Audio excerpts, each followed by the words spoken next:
about them Irish? I can't take it anymore. I need a national championship.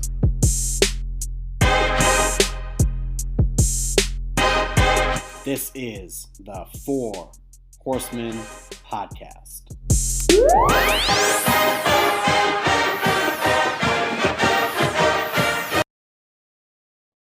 The Notre Dame Fighting Irish lose a devastating game at home to the Cincinnati Bearcats. We're all upset. We all know that, and I'm sure you're here to see us rant and rave about it because, as @Jajitsu said on Twitter, when we lose, I will only listen to Horseman Pod. If you're not diehard Irish, I don't want to hear opinion. And ain't that the truth? So big shout out to Jajitsu and his cool older cousin, former Notre Dame quarterback, Jarius Jackson. We appreciate you guys listening. Listen, this is going to be a tough podcast for all of us, and we hope you enjoy it because it's going to be very passionate. But before we get into it, I'm going to pass it over to Steve to give a word from our sponsor. Yeah, let's say, hypothetically, Dylan, you were an offensive line coach. And let's say, hypothetically, you were an offensive line coach that might be out of a job soon. Then you're going to want to go to Dwindle. Dwindle is the first job board aimed at helping to solve the student loan debt crisis. Job seekers can sign up for free, get a free resume critique, and then start applying to jobs that provide student loan repayment benefits. If you don't have student loans and you're just looking for an affordable education, Dwindle still has your back, and they can connect you with jobs that provide tuition assistance and tuition reimbursement. So check them out today at dwindlestudentdebt.com. Again, that's Dwindle, DWINDLE, studentdebt.com. Let them know the Four Horsemen sent you. How am I doing, Dylan? I am exasperated that we still have to have this conversation. I am annoyed that I get so excited over the recruiting, and I spend hours upon hours of my life legitimately listening to podcasts, reading different sources, tracking. I have a spreadsheet. And why do I care about recruiting so much when we're offensive line U? We get these great offensive line recruits, and then we have to put on a performance like that. And I think the offensive line is not being helped out by the play calling. I think that's the double factor analysis of what is absolutely plaguing this team. We saw the playoffs just melt away in a year where it would have been a cakewalk to the number 2 seed. And that's what really pisses me off. Yep. Because this could have really been the opportunity. I'm sorry, I'll pass it along in a second. It's just, man, if ever you're looking for, with 5 5-star recruits on the table for next year, you have a chance to win, be the number 2 seed and win your first playoff game and then make it to the championship. And then at that point, who the hell knows, there's the optimism on the back end of this, but you cost yourselves. And I don't know. I need you to take the reins here because I don't know how to land the plane. I'm just too upset. Well, there's just so much to pick apart. And, ironically, right before the game, I had tweeted just reacting to other teams playing. It's a real shame Notre Dame's strength of schedule that was supposed to be an absolute murderer's row this year has turned to crap, and hilariously so. It's not like you win some, you lose some. Every one of our ranked opponents have lost multiple games, and they shouldn't have. They should have won most of their games, if not all of their games. And I'm like, that's such a shame because it kills our strength of schedule to the point now where Cincinnati is the only team that is ranked and may end up the only team ranked. And by losing that game, we'll talk about this in a bit, but I don't really know if the playoffs are even on the table anymore because despite only being a week into October, the SOS, strength of schedule, is dead. I've never seen that before. Usually you have a strength of schedule improve and get weak throughout the year. This one looks like you can't recover from it. Wisconsin has lost 3 games. USC has lost 2 games. North Carolina has lost 2 games. There's nothing. Stanford is a shell of what they used to be. Florida State, we took to overtime, hasn't even won a game. And we thought they were going to maybe make a bowl this year. So, look, it's been a really unlucky year, and it's such a shame because you're right, Steve. If there was ever a year to get into the playoff with ease and with potential to do damage, it would have been this year. This is, I think, the most parity we've seen in college football since the 2013 season, I would say, when Florida State played Auburn in the title game. And before that, the 2012 season where Notre Dame, Kansas State, and Oregon were all vying for a national championship position. So it's a heartbreaker. And look, I don't think we were necessarily crazy to make the predictions we did. I didn't think Cincinnati's defense particularly impressive in the first half. Not I mean, all. Notre Dame probably should have won that game. They turned the ball over they win twice in 8 their out own of end. 10 games. Yes, if we played that game over a bunch of times, I believe we win the majority of them. Tyree doesn't fumble that every time. And look, you could say, hey, Travis Etienne doesn't do that last year in South Bend, and you'd have a point there too, right? Credit to Cincinnati for forcing the turnover. Cincinnati deserved to win. They were the better team on the day, and I'm not taking anything away from them. I just think we'd beat them again if we played them because those mistakes aren't going to happen. You're not going to have a freshman quarterback get rocked in his own 20 turning the ball over, right? Yeah, and just to emphasize your point, I just think that our best game, our greatest called game, our greatest coached, our greatest played game beats their greatest game just almost every single time. Maybe an exception here or there. But if we were playing at our best, which we were just so far from, and that's what's driving me up a wall, that's the difference here. So Cincinnati played great in a few aspects, but like when we were on, opening drive up until Cohn's interception, like we were just moving it on them at will. Cohn was should have been up 7-0. Untouched. Yeah, up until the end zone, that interception, he was completely untouched up to that point. So we were running the ball. We were running the ball in the first drive. Like, what happened? Something else I want to say. Look, we're going to get into the coaches, and I think a lot of coaches deserve heat. One thing I can't stand is that the one time Notre Dame loses a game in 2 years, everybody jumps on fire Kelly. And it's like, listen, like we've always been Kelly realists. There's the good and the bad. We can't go 1 week praising him for being the highest winning coach in Notre Dame history to we got to fire him because we lost a game. Look, he's got blame to take for this. But if your gut reaction is time for Kelly to go, you've just been waiting all this time. You know what I mean? You've been watching all the wins, not saying anything, and you're waiting for that one loss to push that garbage narrative again.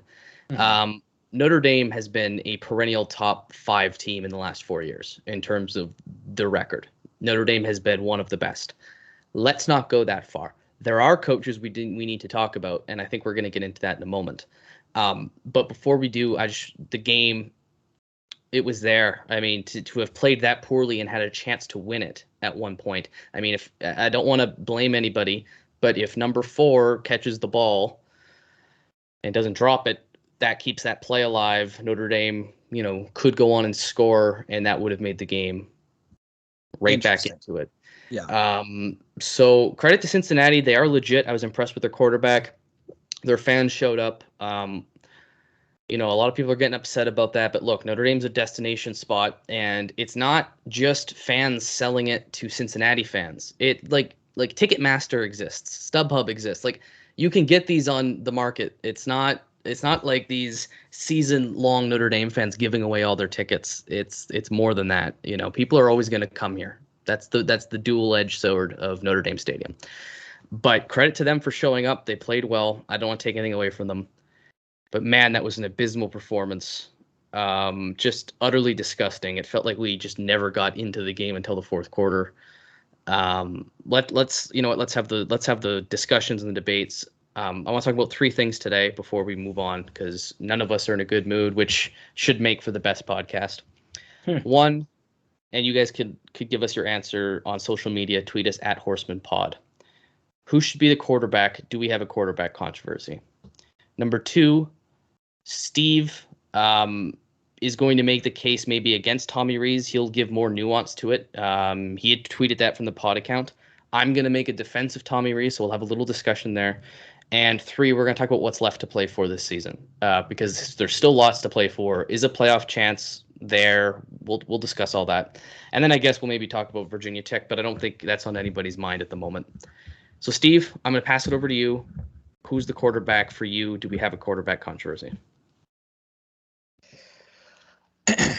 I think if you are choosing it, I agreed with the point that you made on Twitter, and I think that's going to kind of add the nuance to this answer. I think you either go with Buckner or Cohn. I think it's either or. I think that's unpopular at the moment. I understand. The narrative among the fans is if Pine had started 2 quarters earlier, Notre Dame wins that game. I don't buy that for a second. I'm sorry. Drew Pine played fine, but there was not that much of a difference in terms of offensive production between them. The offensive line was so bad it didn't matter anyway. And it took us a long time to get into that game. So sorry, keep going. Yeah. And Pine completed 40% of his passes, and he did have like 141 yards on like 9 completions. So like he was behind. Yeah, he was pushing it, but exactly that there's an element of playing from behind. You're down 17-0 at halftime. So it's just I still think that I'm still hopeful that this offensive line is going to get better every single game from here on out, because they have been getting better. It's just still not up to par for what we expect. But I think if you look, I would also add, not just what we expect, it's not up to par to their own talent level. And we're talking about coaches. We're gonna get into that in a minute as well. But that's what I've been complaining about all year is they should be better than this, even as this group. Even as a banged-up young group, they should be better than this. Jaret Patterson was talked as a first-round draft pick. How many snaps has he botched this year? I mean, credit to P-Wagon, like 3 weeks ago, said that. Kane Madden, I'm not going to blame him. I'm not going to say he's not talented or anything, but he hasn't performed like we expected, and I would say he's probably regressed from Marshall, which I don't think is his fault, and we'll get into that in a minute as well. But sorry, I got so much to say as well. I'll give you the floor. No. I enjoy the back and forth and the flow of ideas here, but I just think the offensive line, exactly to your point, that we're playing way below potential, and that's what's the most frustrating part.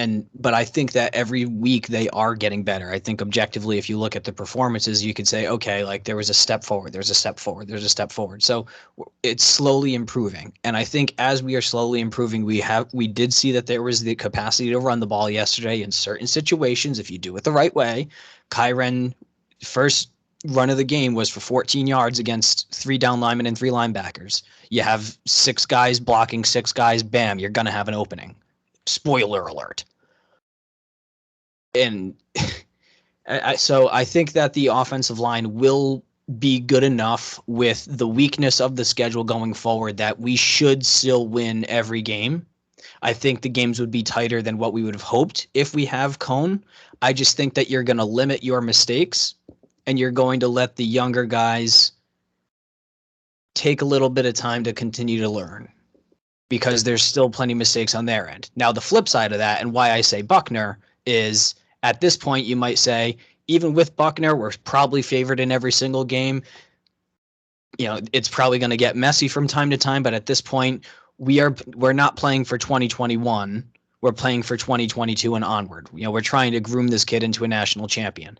Now, will this regress him? That's another thing, is like maybe we keep Buckner back in a year when our offensive line is this bad. We don't want him to get hurt, and we don't want him to regress and not be able to read defenses properly. So there's so much there. That's why there's so much nuance to it. Is I get you want to throw in Pine. I get you want to throw in Buckner is pretty much the consensus here. But if you think that Pine's the guy going forward, then you don't want to screw up his progression. And same with Buckner, or get either of them injured. So there's so many. There's not just a simple fix. There's also a theory out there that Notre Dame didn't go with Pine because if they went with Pine, that means Pine is the starter for 3 years and Buckner never gets a shot. So the idea there is kind of like Gunnar, Keel, and Golson, but in reverse, right? They thought they didn't want to make, like, Golson started over Keel, so Keel never got a shot, so he left, and they didn't want that to happen with Buckner. I don't know if that's true, but that is something you are going to have to consider, right? If we put in Pine and he plays the rest of the season lights out, or at least better than average, what does that mean for Buckner going forward? Because Pine's got 3 more years of after this, he'll have 3 more years of eligibility. This is how I view it. Cone is the best of the 3, just in terms of just outright pure skills. Cone is the best. Pine is the best for this offensive line. Exactly. So the difference there, and you had brought this up a couple weeks ago, and my answer was I'll always take the better quarterback. But I think now my answer would change because the gap between Cone and Pine is a lot smaller than we thought. So credit to Pine, and he is pushing, and Cone has struggled. So when it's even like that, then I think, or close to even, I think then the argument of offensive line really matters, because whether it's because they believe in Pine more or Pine is quick-footed, whatever it is, the offensive line tends to perform better with him there, or at least you can mask the offensive line. So if you want to play with this offensive line, Pine's probably your best option. Cohen, I still think, is the best quarterback. You just got to put him behind an offensive line that isn't this. And then Buckner, like you said, is the future. Now, I don't think I'm nihilistic enough to say, listen, season's over, just put Buckner in and we'll see. But something else we got to consider, the red shirt rule. Remember the change a couple years ago. You can play in 4 games now and still retain a red shirt season. Well, Tyler Buckner's on 3 games. And I'm not saying we should derail the season just for getting an extra year out of him. But that is something the coaching staff's going to have to consider, right? When are we going to play him? Or is he going to be the starter? What are you going to do? Or I honestly, even still, really quickly, can you just say, let's just save a year of Buckner because Pine is just as equally capable, right? But then that again goes into, okay, then is Pine the starter going forward? And that opens up that can of worms. It's a never ending cycle. And I think the point I was trying to make before, and I'll pass back a lot in a second, is there's no just quick, easy, we're going to make this decision and there's no other ramifications for it. Every decision has to be weighed and they all have pros and cons. And sorry to cut you off there. I just need to get that off the chest. No, that's fine. I'd say I don't know who should be the quarterback. I'm glad I'm not the one making the decision because I think you have 3 equally valid options. I don't think Kelly would just stick with Cone because he promised him. I think Cone is genuinely the best of the 3 at the moment, but that doesn't mean he's the best for the team. So you might have to consider a balance there. Well, is Pine the best for the team? And if so, how far can he take us, and what does that mean for next year? So, look, there's no easy debate. I think people online saying if Pine started the game, we'd win. I don't think so. The offensive struggles were far deeper than just the quarterback. Yeah, that's all I got for you. That's all I got. It's tough. Quarterback's a tough position, and try not to overreact to one loss. Look, we lost to a really good team. Cincinnati is going to be, I think, by the end of the season, a top 5 to 10 team. Maybe they're in the playoff. Cincinnati doesn't have a tough schedule the remaining of the year, and they've got the ranked win over Notre Dame. They should be in the playoff. And this is the year, if anybody's getting in. We thought maybe that last year, but last year everybody was undefeated. This year, Alabama and Georgia cannot both be undefeated. They can't. They have to play each other at one point. And neither can Purdue or Iowa. That's a good point. I don't know what Purdue has to do with anything. Why did I say Purdue? I meant to say Penn State. Penn State. Yeah, that's what I initially thought. That was a very stupid thing. All right, so neither was Penn State or Florida. Iowa. Yeah. And or Penn State. Well, yeah, like you said, Michigan too, right? There is only going to be one undefeated Power 5 team, potentially 2 if Oklahoma pulls a 2012 Notre Dame and keeps winning games that they almost lose. So Cincinnati's going to have a shot to get in this year. They're a good team.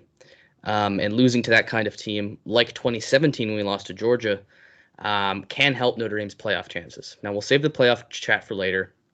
I want to talk about Tommy Rees and the offense. So, Steve, I'm going to let you make your point known to everybody. I think it's going to resonate with a lot of people, and then I'll kind of offer a response. Yeah. So, I mean, I'm trending towards and starting to lean heavily towards Tommy Rees is not competent or not good at his role. And maybe that's because of the personnel that Notre Dame has as compared to what his, play designs would be. I don't know, but I'm trying to give him some sort of grace because, when he came in 2 seasons ago now for the Iowa State game, that was a great game he coached against Iowa State. And there were some plays that I would have, changed here and there, but overall, I mean, we scored 30 something points and won handedly. And then last year they played obviously well enough to put up 27 points in regulation against Clemson, which is an elite defense. He coached up that team to be pretty damn good. I mean, we had an offense that brought us ultimately to the playoff.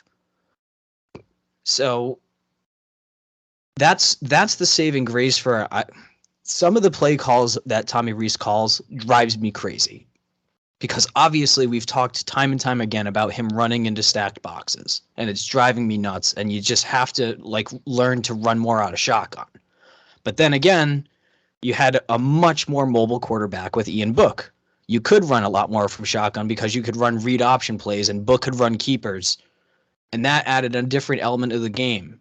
And he could also extend plays with his legs, so they had to drop more back in coverage, right? So that way there's not as many rushers, and then the offensive line can handle that more. It's there's so many different elements to comparing previous years to this year. It's just that I don't think that that's the dilemma I have with him. Is this the fault of Tommy Rees not being a good coordinator, or is this the fault of Jeff Quinn and the offensive line and how Harry Heidstand built us up to a pretty high standard, and after Heidstand left for the Chicago Bears, he inherited a pretty good thing, did Jeff Quinn. And then now that he has to do a complete rebuild on his own, he's seeming to prove that he just can't get it done. I don't know. I don't know the answer.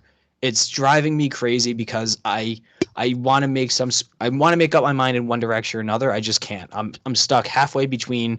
It's the offensive line that's hampering the ability to open up the playbook because we've seen a good playbook before. We've seen a good offense before. And the other half is just well, at a certain point, you have to understand you don't have a good offensive line and you can't run those calls. You have to adapt. And I don't know what to do. So I think him running into stack boxes might be him adapting. I think that could be a response to the offensive line, because there's sometimes when he runs and it doesn't make sense. Here's the thing. When Tommy got hired, I didn't really like it because I knew how important getting an offensive coordinator and an offensive scheme would be.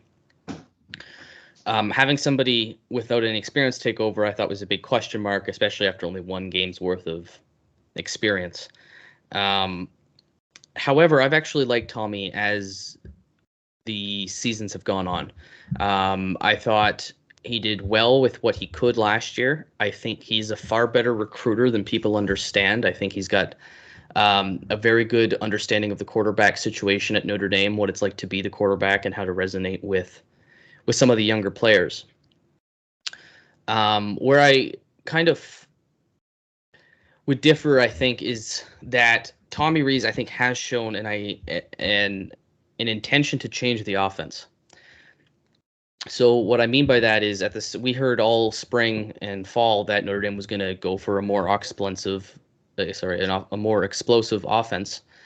And I think we've seen that. We saw that in the Florida State game, and we see often Notre Dame throw more on first down, which I think was our big gripe. I think there's more play action than there used to be. So I think Tommy Rees knows what to do, and I trust in that vision.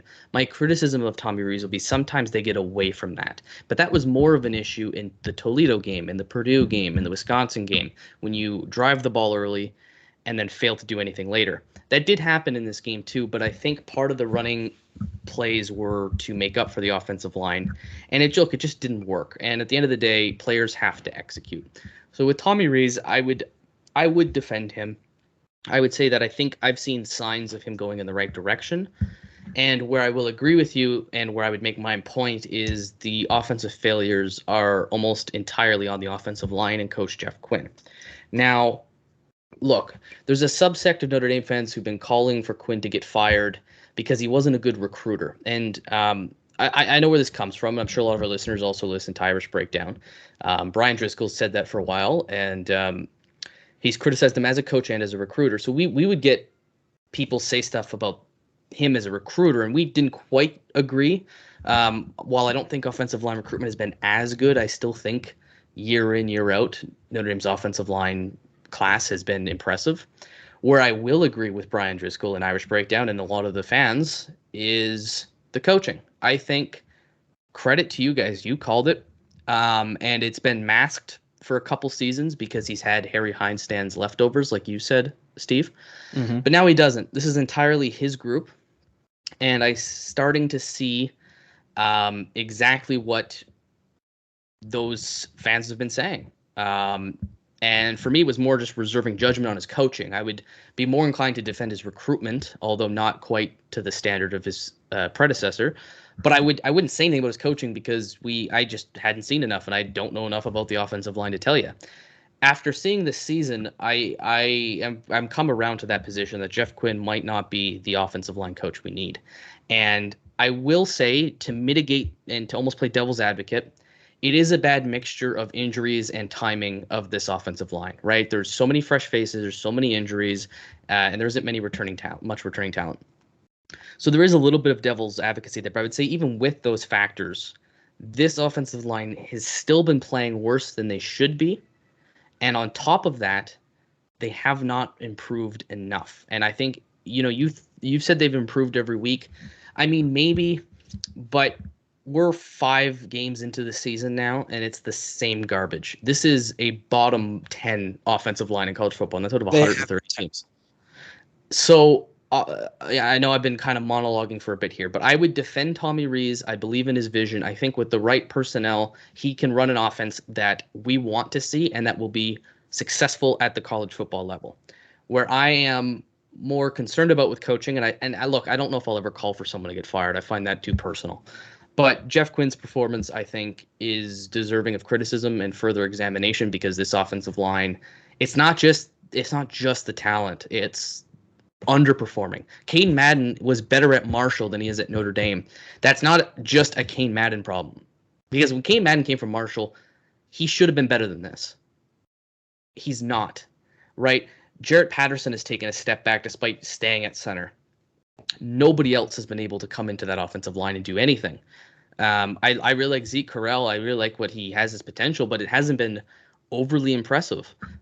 So I'm more inclined to shift some of that blame to Quinn because I think with a decent offensive line, this team doesn't lose a game this year until maybe playoffs, if that. I agree.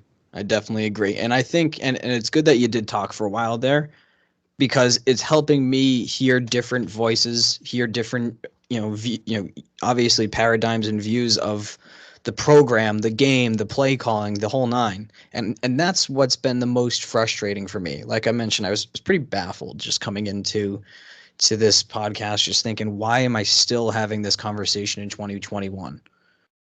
And it'd be one thing if this was a loss, a tight loss to an Alabama or a Georgia. It's just like at a certain point, there are games that we should just not be losing anymore. And I think that's falling on the staff. And that's what's frustrated me. But the thing that's mostly frustrated me is not having the clarity of thought, because there's so much going on between the line, the calling, the performance, the recruiting, everything. It's just, it's really getting to me that it's pissing me off. I can't make a final coherent thought because the team isn't allowing for it. I can't get a pulse on them because they're all over the place. Every time I think I have this team figured out, I can't because they're just too unpredictable. And that's what drives me nuts in year 11. And another thing too is, look, this has kind of been coming, and we've been positive, we've been optimistic, and we thought the changes would be made. But look, we barely beat an 0-5 Florida State team. We barely beat a Toledo team. We beat Purdue. We played well there. We beat Wisconsin. But it was a little closer than the score suggested.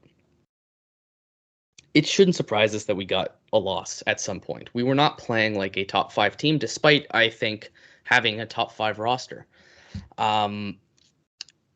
There's still lots to play for, though. And that's something I want to get into. Look, I will always take a blowout playoff loss over a bowl win because it means I was in the opportunity to win a playoff game. I'll always take that opportunity, always. But if we don't make the playoff this year, it will give Notre Dame an opportunity to play and to win a first, New Year's Six bowl game since like the 90s. It's almost a joke how long it's been. And look, we've said on the show that's because we've been playing in title games and in semifinals, and the years we would beat those teams, we're playing better teams. So this could be a year where we play a team of roughly equivalent talent, perhaps even better. Wouldn't it be nice to play the Chanticleers, our favorite team in Coastal Carolina? Why not? That'd be a great game. So there's still lots to play for. So, Steve, what I want to ask you is, A, do you think there's a shot to get into the playoff at all? And B, if not, what do you think there is to play for? I only see the playoff happening if there's like a lot more top 5 losses. I mean, we're talking Oklahoma losing. We're talking both Penn State and Iowa losing. We're talking at least Alabama or Georgia losing at least one game in the regular season. And then obviously one of them has to lose in the SEC championship game. I mean, we're talking there have to be so many losses for that to happen, which I just don't see happening. So, I mean, maybe in this year has been insane, but I'm not hopeful in that regard. Now, what do we have left to play for? There is a 5-0 football team that we know is going to lose to Ohio State. Yes. That is currently in the top 10. How fun of a bowl game would that be if it were a New Year's Six bowl game? Well, if we won, it would be great. I couldn't handle losing to them in a bowl game. But yes, I agree. That is a very intriguing possibility, as is Penn State. Yep, Penn State would be, or Iowa would both be really, really awesome. Or Oregon would be a fun game as well. There's a lot of bowl games out there that would be very interesting. Yeah, I mean it's just, and I don't think that there's the craziest thing about all of this.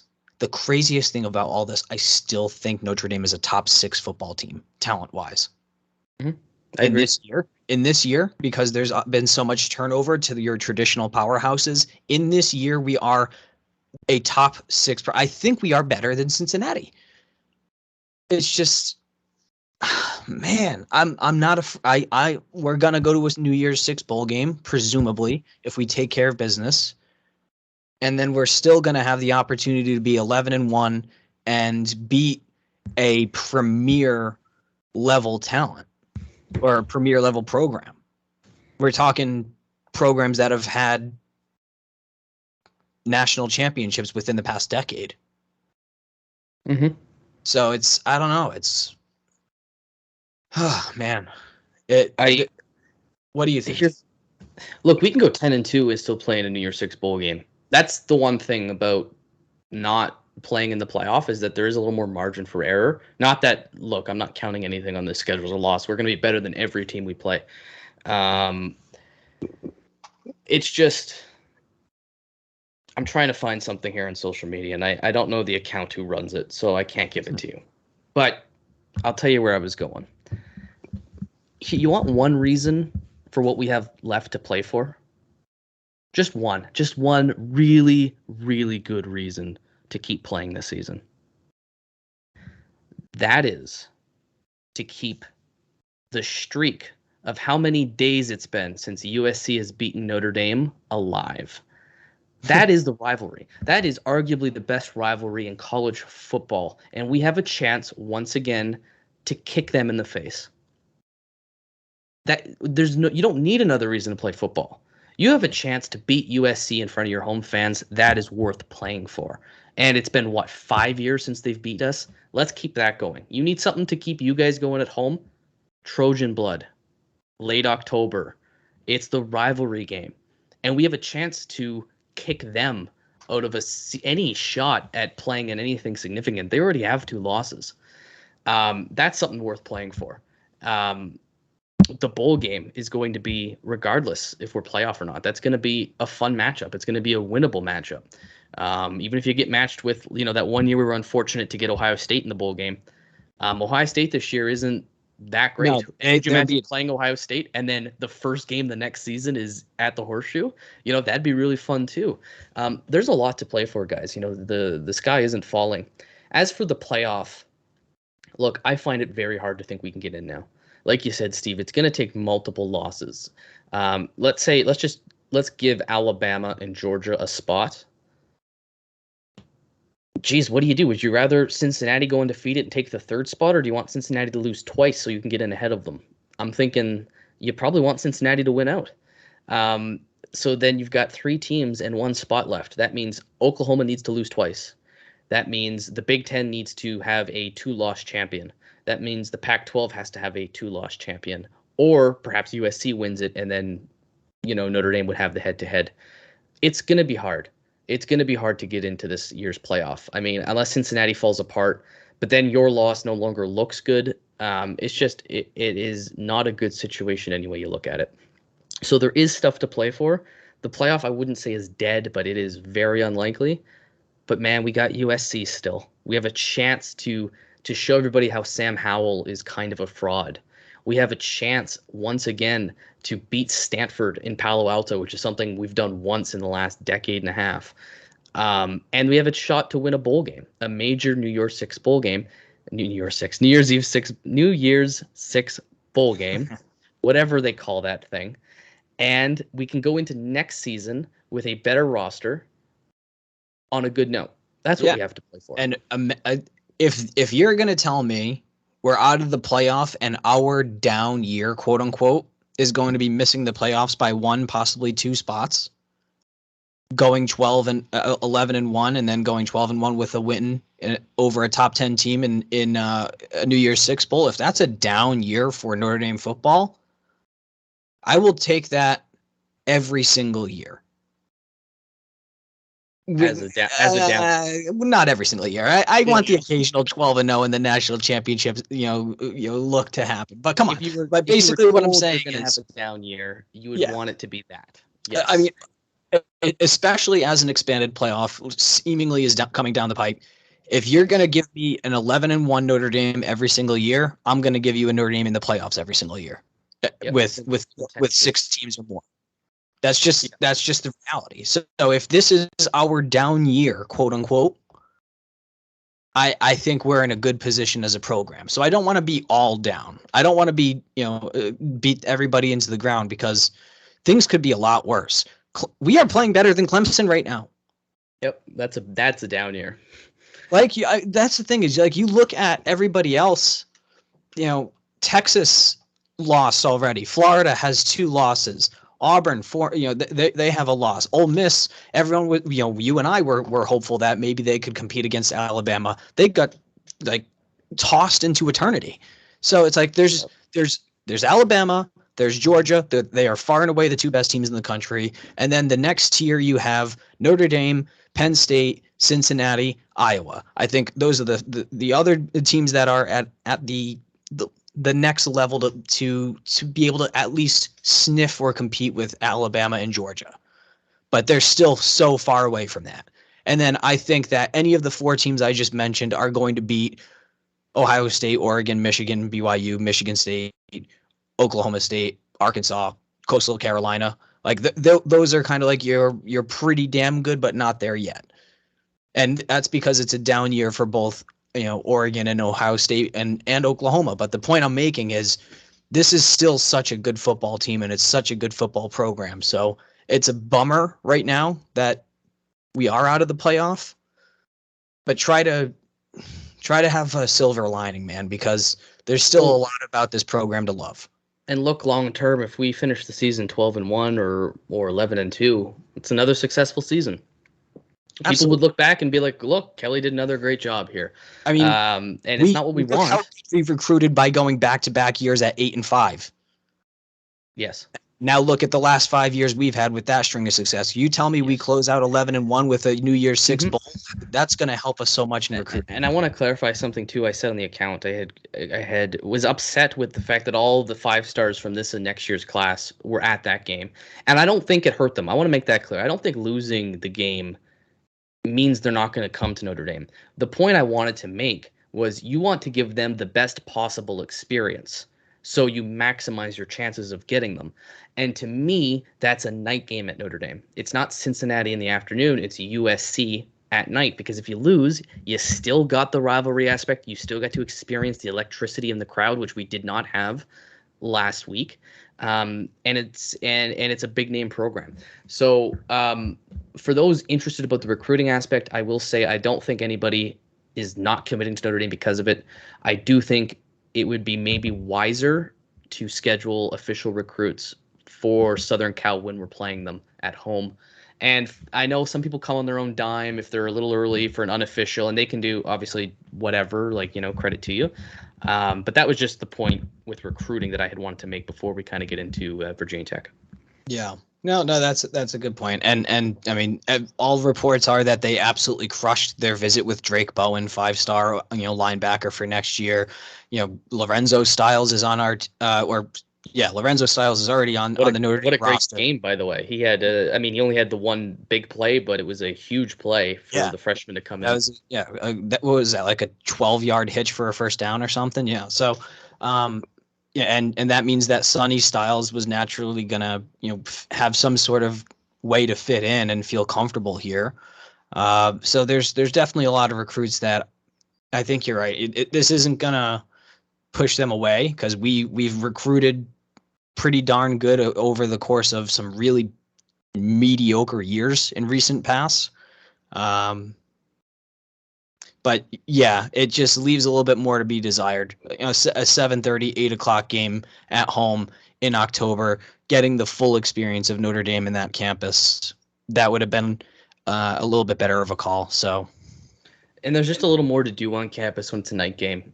You have time to take in everything. You have time to kind of, and I know the kids don't go tailgating or things like that, but like when I went to Notre Dame, it was a night game. I hung out at the library, like the bookstore, like not like I didn't go read, but like I went to the bookstore, which is a phenomenal experience on its own. Just sightseeing. There's just so much to do at Notre Dame, and the atmosphere is just better. It is just fundamentally better when you have the floodlights on and everybody's jumping up and down. What I want to say is, before we get into our week 6 or 5, whatever week we're in now, picks, I just want to let you guys know about listener support. If you like this show, consider making a contribution to it. We obviously are very busy people, and in order to sustain high quality content, it'd be greatly appreciated if we could monetize this a little more.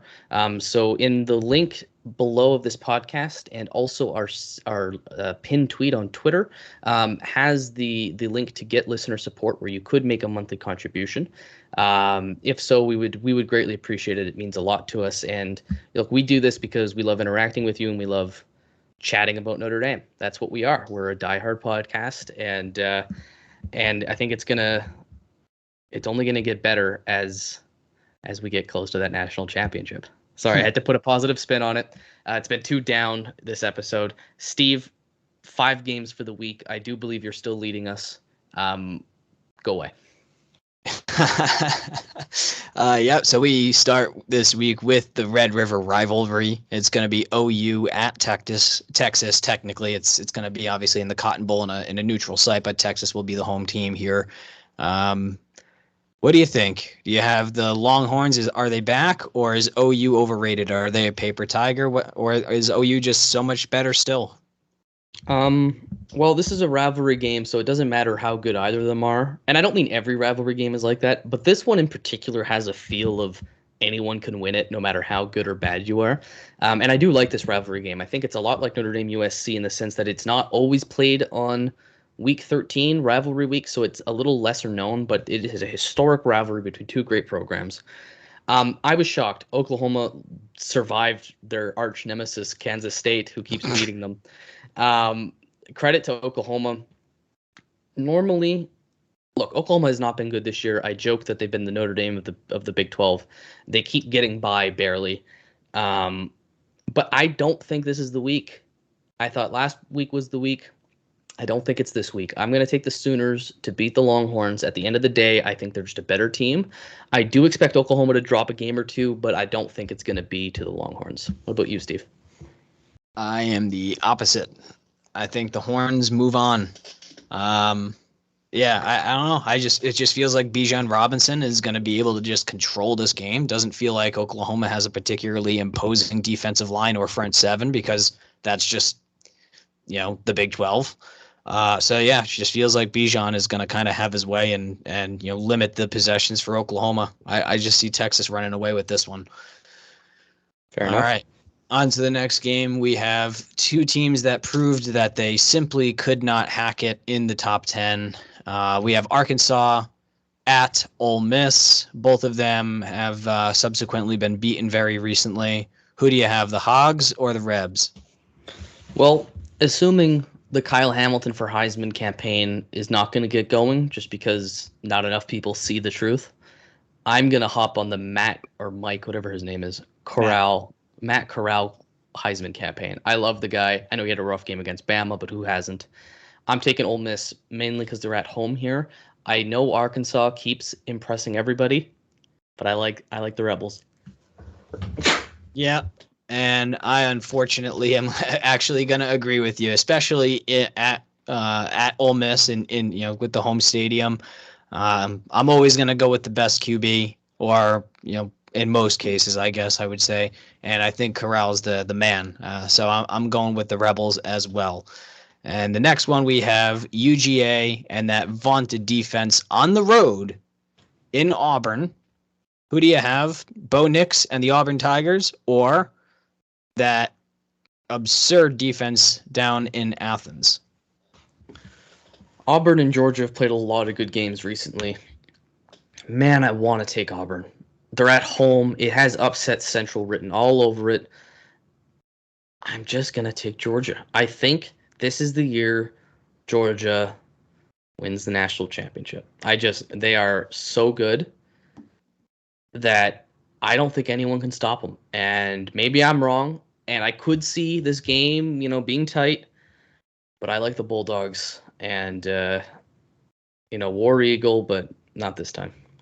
I am in completely agreement with everything you said. I think Georgia is far away the best team in the nation. I think they are going to beat Alabama by 2, possibly 3 touchdowns.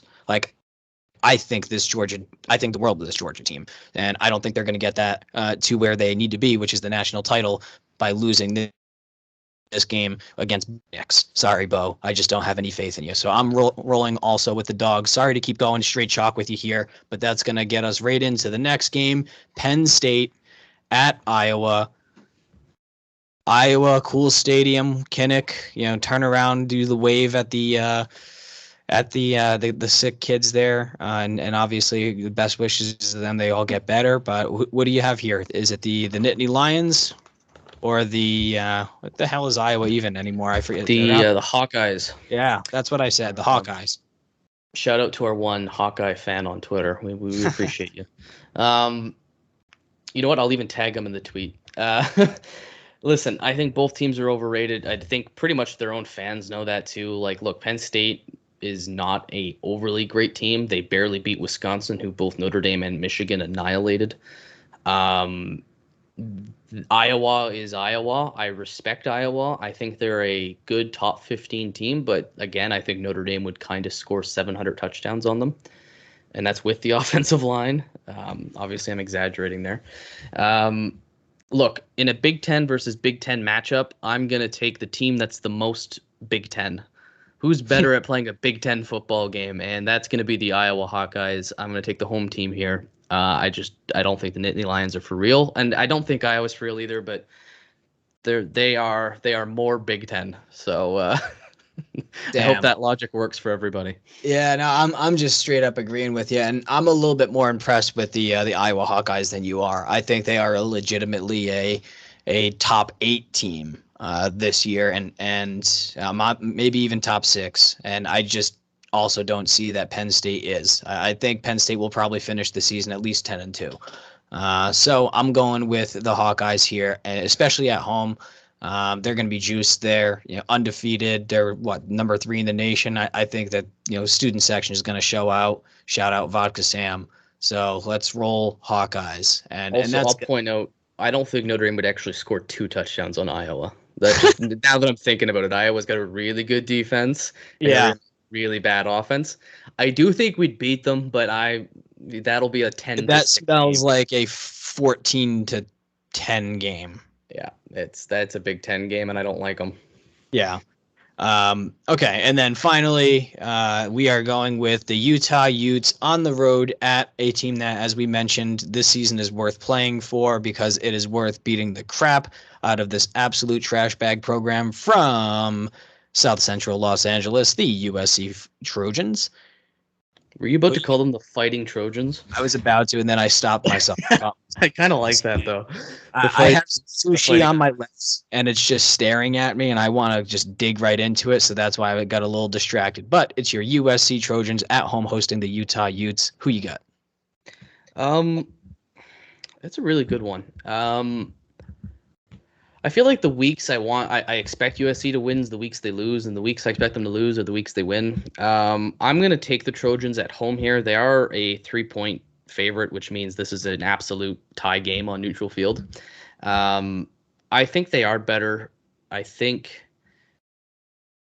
with the coaching situation, there's a lot of potential there. You remember how they played for Coach O? And I don't think that's because Coach O was a great coach, by the way, as we are seeing. LSU struggled a bit, but yeah, I think USC is better than Utah on paper. They're at home, and I just tend to go with those 2 factors over anything, but I would not be surprised to see this go the other way. Yeah, and that's where I'm going to split from you here. I just think Utah has they've been building up a pretty damn good program, and they definitely have their flaws this year. They're not perfect by any means, but I also think it's very USC for them to lose to Utah this week, and then in 2 weeks from now when we play them in our rivalry game, they're going to just bring us to the absolute brink, right? Like that's just Notre Dame's, and just that's a total USC move. So I'm counting on USC to USC them all over themselves, and I'm going with the Utah Utes. Fair enough. I mean, I don't think anyone could fault you for that. I like it when USC and Notre Dame mean something. Obviously, with 3 combined losses, it'll have no playoff implications. But, you bring in a semi-decent USC team, and that's going to get everybody going at Notre Dame, including the recruits who are going to see it, because I imagine they're going to have a bunch of recruits coming for that one as well. Well, Steve, we've covered what we usually cover. We got Virginia Tech next. I couldn't be bothered to even prepare for this. I call this the Irish hangover, referring to Notre Dame. When the next couple days after a loss, you're depressed and you're low energy, and there's what is there to live for? Well, that's what we're all going through right now. I know it. So I don't want to bother you guys with fucking getting ready for Virginia Tech and stats and stuff. That's not us this week. I don't know. I'm scared. We called this a trap game in the preseason, and we haven't looked good. Virginia Tech has upset North Carolina, but Virginia Tech's also lost to some really weird teams. How do you feel about this? Do you feel anything towards this game? Well, I feel like Notre Dame is finally going to just come out loose and just say, hey, at this point, we got nothing to lose, right? You're not losing a playoff spot at this point. And there's no BCS. There's nothing. It's just a good season versus a not good season. So we can still have a good season because we're a talented team, but let's not play scared. Let's just open it up and everyone go balls out. So there's that element that I'm obviously very hopeful for. There's also, and there were reports that this Notre Dame team responded quite well in the locker room and in the press releases after the game as well. So you have to be hopeful in that regard. I could see this game being very close. I also could see this game being blown open because Notre Dame has that fuck it in their system. In the words of, what was that, Cat Williams, the comedian? Yeah. So I'm gonna try to be hopeful here. I'm gonna go the hopeful route, and instead of being negative like I usually am, I'm gonna say, you know what? We in our down year, we're still gonna go 11-1. We're still gonna get this thing done. We are still a great football program, and a fluke fumble by Chris Tyree and a couple of bad timely interceptions are not indicative of how much better we were and how great of a team we still are. And that's why I'm rolling with Notre Dame. They're going to win this game by 2 touchdowns. I'll call it 31-20, call it 31-10, call it 28. Yep, I did it again. I know. Do it 28-14. I don't care what you want to call it, but Notre Dame they're going to get their mojo back. What do you think? Did I just do it again? Oh my God, did you ever? Oh. Well, what scares me is that this is their Super Bowl, and we're just probably trying to hop our way into a bye week because everybody has exams and whatever. But I do believe this Notre Dame team will be up for it. I don't think they'll get complacent with the loss at all. I think the fans are. I mean, we clearly are, but we're not the team. And don't tweet at us saying, you should be focusing on this. No, the team should be focusing on this. I could worry about whatever I want. So that is a little bit of a concern, going into a bye week and having a team come off a bye week and prepare for their Super Bowl. I expect this to be close. I don't expect it to be blown. I actually had in my head 30-20. So when you said 31-20, pretty much the same thing again. I think we'll win, but I'm going to be a little more nervous going into it, especially you get, that stupid entrance that's overhyped. It's going to be a night game. There's going to be a lot of chips on the table, but there's a lot for this team to play for, and there's still a lot to be positive in this season and for next season. You guys recall the 2019 season when we lost to Georgia and Michigan, that we were in a dark place after that Michigan loss, and who would have thought that by the end of the season we would have learned what we needed to learn to catapult ourselves into a playoff spot for the following year. Right, we came out of that Iowa State bowl game, dominated them, and the momentum was there. There were still things to play for. We went, 11-2 that year? There's still stuff to play for, and that's next season and the season after that. We know that the roster is going to be better than it's ever been in the next 1 to 3 years. That's when the talent is coming, and then beyond. But we're going to have a shot, so there's still stuff to play for. It starts with Virginia Tech. I have nothing else to say. Do you want to leave the note on anything? Do you want one more rant? No. And I am surprised we only had dropped 2 F-bombs, by the way. That is a miracle. Yeah. I try. Yeah. Once you let it fly, I knew I had to get in a little lick out there. But no, it's. I agree. I just agree. I think that the real talent's coming down the line, and the best thing, if they want to leave a lasting legacy for this program, this offensive line, these quarterbacks, this defense, this team is going to say the best thing that we can do is hold each other accountable and get better every single day and build and build. And maybe I'm a senior and I'm graduating and I'm going to move on and I'm not going to see a title in my time, but I'm going to contribute to this program that I committed to because I love this program and I want to see it flourish in the future. And that starts with everyone just putting in the effort because they have the talent. And if they can just do that and keep that mindset, this is an undefeated football team the rest of the year, and we begin a whole new streak of, starting in 2 weeks from now, we begin another home winning streak, and we just keep padding up the win percentage, and that's what we're going to do. That's what this team should be focusing on. And that's 100%. All I got. 100% agree. Guys, leave us a nice review, 5-star on Apple Podcasts. We greatly appreciate it. We do this because of you, and we're expecting you to tune in this week. There's nothing better to get people than tragedy and upset and chaos, and that's what this week is, right? We're all ranting, we're all upset, and I think we all feel that, and there's a bit of healing, almost like a community healing for all of us. But don't let the Irish hangover take over your life. There's still other important things out there, including being nice to each other. This is still a tough time for everybody. So, we'll leave on a positive note. Take care of each other. Try to be positive, and let's head into Virginia Tech and kind of kick the living crap out of them. Agree wholeheartedly. Go Irish. Go Irish.